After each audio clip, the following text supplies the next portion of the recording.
പ്രിയരെ നമസ്കാരം. പാമ്പുകൾ പൗരാണിക കാലം മുതൽക്ക് തന്നെ മനുഷ്യകുലത്തെ ആകർഷിക്കുകയും കൗതുകമുണർത്തുകയും ചെയ്തിട്ടുണ്ട്. അവ തിളങ്ങുന്ന ഭംഗിയുള്ള ജീവിവർഗമാണ്. അതേപോലെ പ്രകോപിതരായാൽ അപകടകാരികളുമാണ്.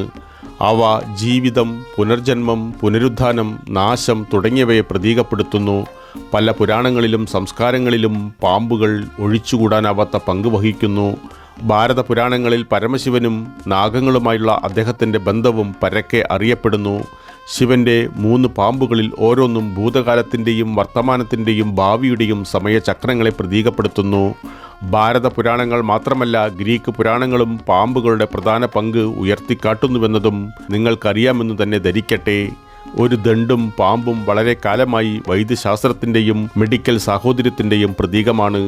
ലോകാരോഗ്യ സംഘടനയുടെ അടയാള ചിഹ്നം ഈ പ്രതീകത്തെ ഉൾക്കൊള്ളുന്നു. ഈ ചിഹ്നം അസ്ക്ലേപ്പിയസിൻ്റെ ഒരു സർപ്പം വലയം ചെയ്യുന്ന ഒരു വടിയാണ്. രോഗശാന്തിയുടെ ദൈവം എന്നും അറിയപ്പെടുന്ന ഒരു പുരാതന ഗ്രീക്ക് വൈദ്യനായിരുന്നു അസ്ക്ലേപ്പിയസ്. പാമ്പ് അതിൻ്റെ പടം പൊഴിക്കുമ്പോൾ പുനരുജ്ജീവനത്തിനെയും പുതുക്കലിനെയുമാണ് ഓർമ്മിപ്പിക്കുന്നത്. കൂടാതെ ഗ്രീക്ക് ആശുപത്രികളിലും ക്ഷേത്രങ്ങളിലും രോഗശാന്തി ചടങ്ങുകളിൽ വിഷമില്ലാത്ത പാമ്പുകളെ ഉപയോഗിച്ചിരുന്നു. തന്മൂലം വർഷങ്ങളായി പാമ്പുകൾ ഔഷധവുമായി ബന്ധപ്പെട്ടിരിക്കുന്നു. ഈ അവ്യക്തമായ ഇഴജന്തുക്കൾക്ക് ചുറ്റും വളരെയധികം കൗതുകവും ജിജ്ഞാസയുമുണ്ട്. എന്നിട്ടും അവയെ ചുറ്റിപ്പറ്റി ഭയചകിതമായ സാഹചര്യവുമുണ്ട്. ആ സാഹചര്യം പ്രവർത്തനക്ഷമമാണ്. പാമ്പുകൾ നമ്മിൽ നിന്ന് ആഗ്രഹിക്കുന്നതും അതാകുന്നു: അവയിൽ നിന്നും അകന്നു നിൽക്കുക.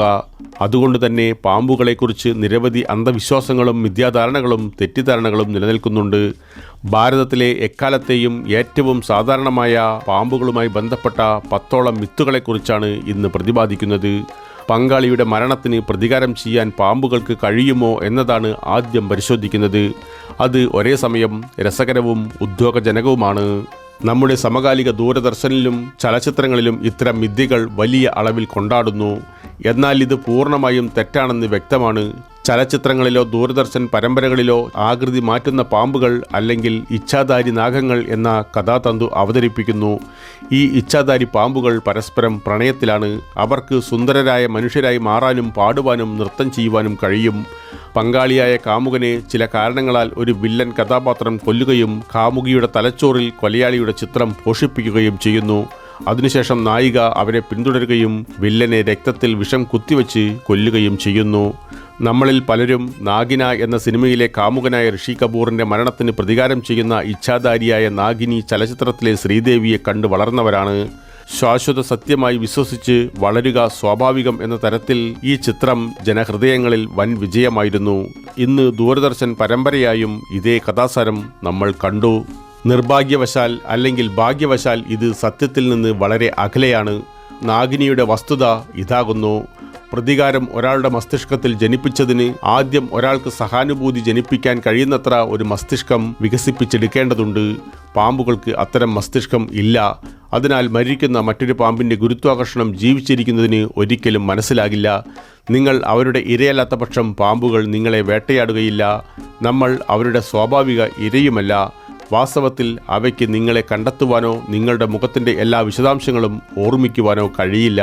രണ്ടാമത്തെ വിഷയം പാമ്പുകൾ പാൽ കുടിക്കുന്നു എന്നതാണ്.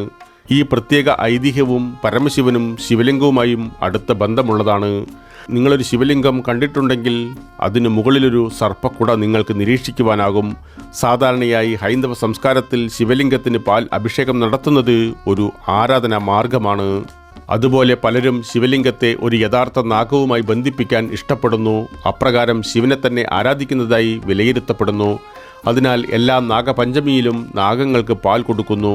സാധാരണയായി ഭാരതത്തിൽ പാവപ്പെട്ടവർക്കും വിശക്കുന്നവർക്കും പാൽ കൊടുക്കുന്നത് പുണ്യപ്രവൃത്തിയായി വിശ്വസിക്കപ്പെടുന്നു.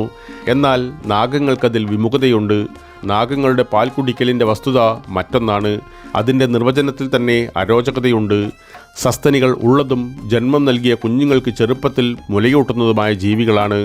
മറുവശത്ത് പാമ്പുകൾ മുട്ടയിടുന്ന ഉരകങ്ങളാണ്.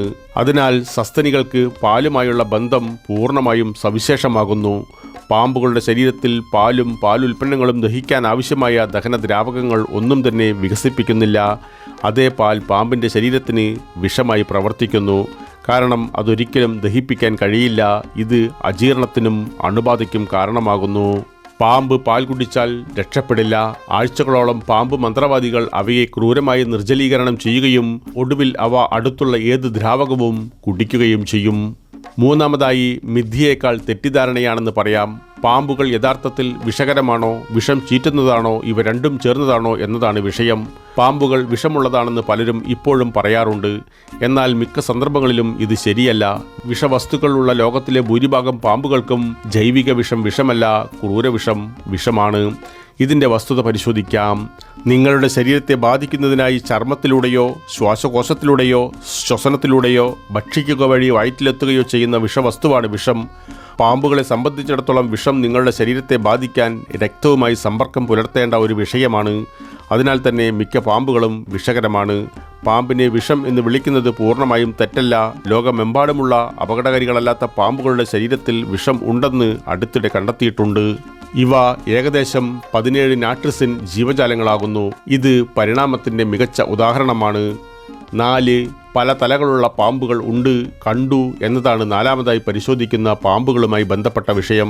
ശേഷനാഗം അഥവാ അനന്തനാഗം എന്നത് പുരാണ കഥാപാത്രവും വിഷ്ണുവും വിഷ്ണുവിൻ്റെ അവതാരമായ കൃഷ്ണൻ തുടങ്ങിയ ദൈവങ്ങളുമായും മറ്റു പലരുമായും ബന്ധപ്പെട്ടിരിക്കുന്നു.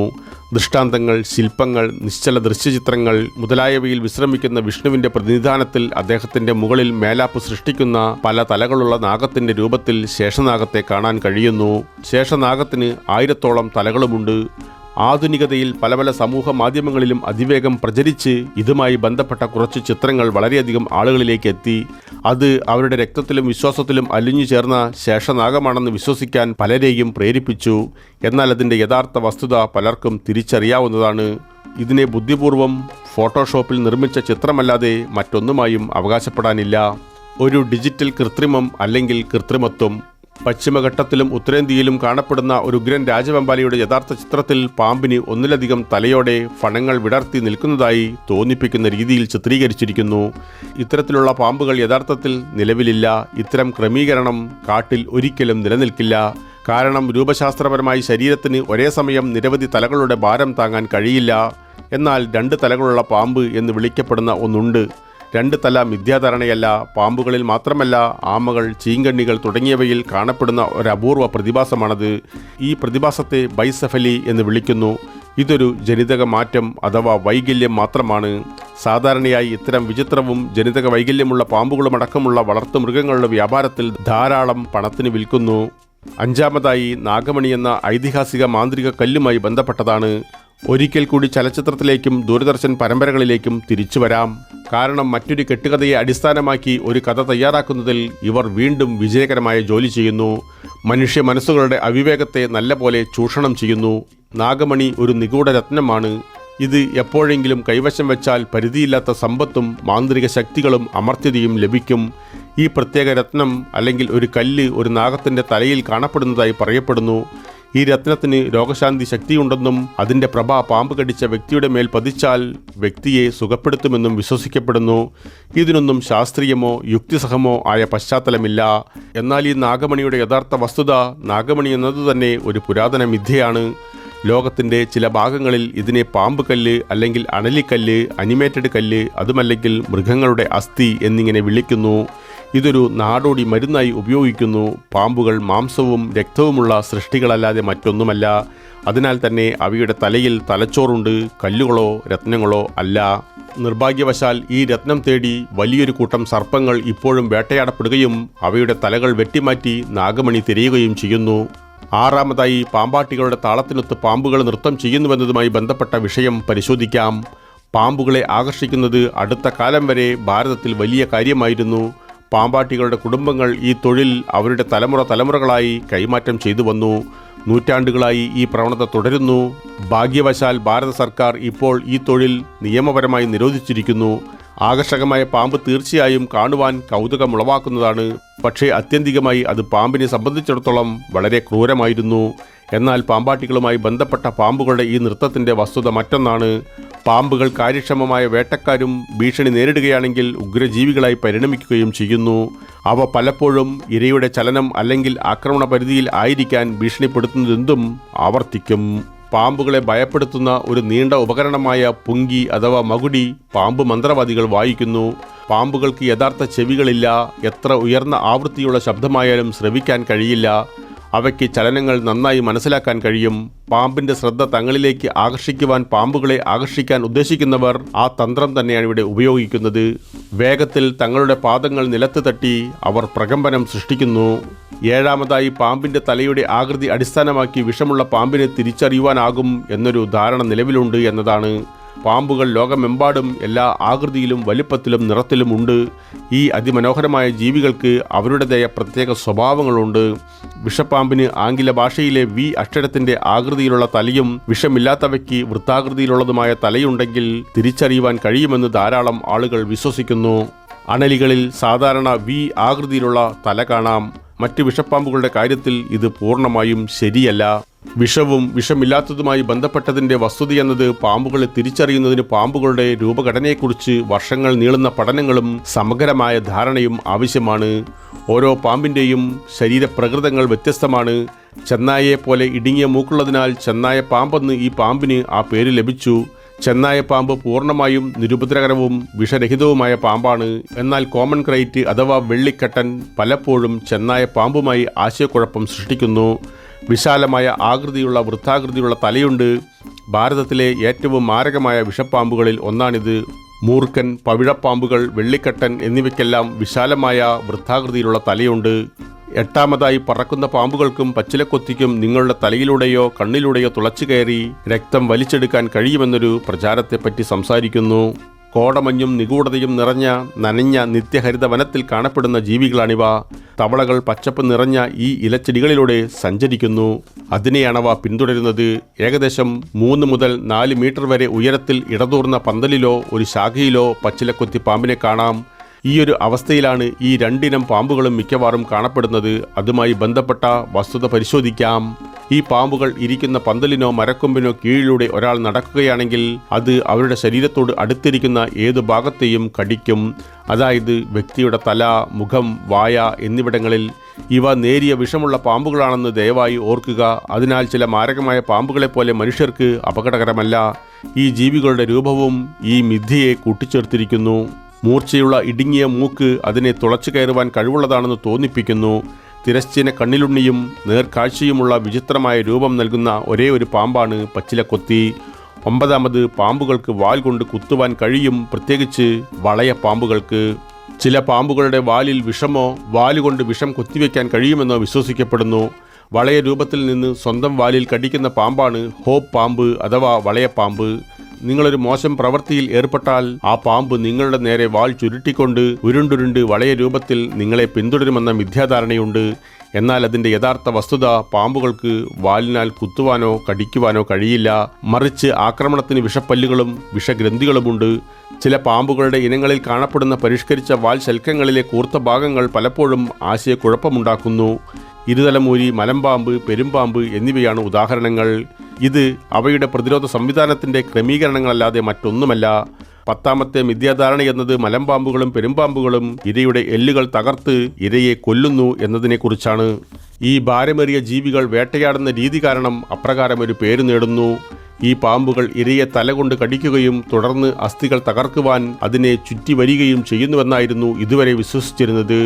എന്നാൽ വേട്ടയാടൽ പ്രക്രിയയും അനന്തരഫലമായി ഇരയുടെ അസ്ഥികൾ പൊട്ടുന്നുണ്ടെങ്കിലും പാമ്പിൻ്റെ ഉദ്ദേശ്യം അതല്ലെന്ന് സമീപകാല പഠനങ്ങൾ തെളിയിച്ചിട്ടുണ്ട്. അതിൻ്റെ വസ്തുത, എല്ലുകൾ ഒടിയുന്നത് നിമിത്തം ഇര പെട്ടെന്ന് കൊല്ലപ്പെടുന്നില്ല. പകരം ഇരയ്ക്ക് പാമ്പിനെ കടിക്കാനോ നഖം കൊണ്ട് കുത്തുവാനോ ഉള്ള സാധ്യത കൂടുതലുണ്ട്. പകരം അത് യഥാർത്ഥത്തിൽ ചെയ്യുന്നത് ഇരയെ ചുറ്റിപ്പിടിച്ചുകൊണ്ട് ശ്വാസം മുട്ടിക്കൽ അല്ലെങ്കിൽ രക്തപ്രവാഹം വിച്ഛേദിക്കുക എന്നതാണ്. ഇത് ഹൃദയസ്തംഭനത്തിനും തൽക്ഷണ മരണത്തിനും കാരണമാകുന്നു. അതുവഴി ഇരയ്ക്ക് പ്രത്യാക്രമണത്തിനുള്ള സാധ്യത കുറയും, പാമ്പിന് പരിക്കേൽക്കുവാനുള്ള അവസരം നിഷേധിക്കുകയുമാണ് ഉദ്ദേശിക്കുന്നത്. എന്തുതന്നെയായാലും പാമ്പുകൾ ആവാസ വ്യവസ്ഥയിൽ ഒരു പ്രധാന പങ്ക് വഹിക്കുന്നുണ്ട്. മാത്രമല്ല അവയൊരു സുപ്രധാന ജീവി വർഗവുമാണ്. പരിസ്ഥിതിയുടെ മുഖത്തുനിന്ന് അവയെ നഷ്ടപ്പെടുത്തുന്നത് സന്തുലിതാവസ്ഥയ്ക്ക് വിനാശകരമായ നാശമുണ്ടാക്കും. മാത്രവുമല്ല ഈ ആകർഷകമായ ജീവിയുമായി ഇണങ്ങി ജീവിക്കുക എന്നതാണ് നമ്മുടെ കടമ. പ്രിയരെ, നന്ദി, നമസ്കാരം. മറ്റൊരു വിഷയവുമായി മറ്റൊരു തിങ്കളാഴ്ച രാവിലെ 10 മണിക്ക് വീണ്ടും കാണാം. പ്രിയരെ, വീഡിയോ കാണുന്നതോടൊപ്പം ചാനൽ വരിക്കാരാകുവാനും അറിയിപ്പുകൾ ലഭിക്കുന്നതിനായി കുടമണി ചിഹ്നം പ്രവർത്തനക്ഷമമാക്കുവാനും ഈ കഥയിൽ നിങ്ങൾ തൃപ്തരാണെങ്കിൽ നിങ്ങളുടെ ഇഷ്ടം അറിയിക്കുവാനും മറ്റുള്ളവരുമായി പങ്കുവയ്ക്കുവാനും മറക്കരുതേ പ്രിയ സുഹൃത്തുക്കളെ.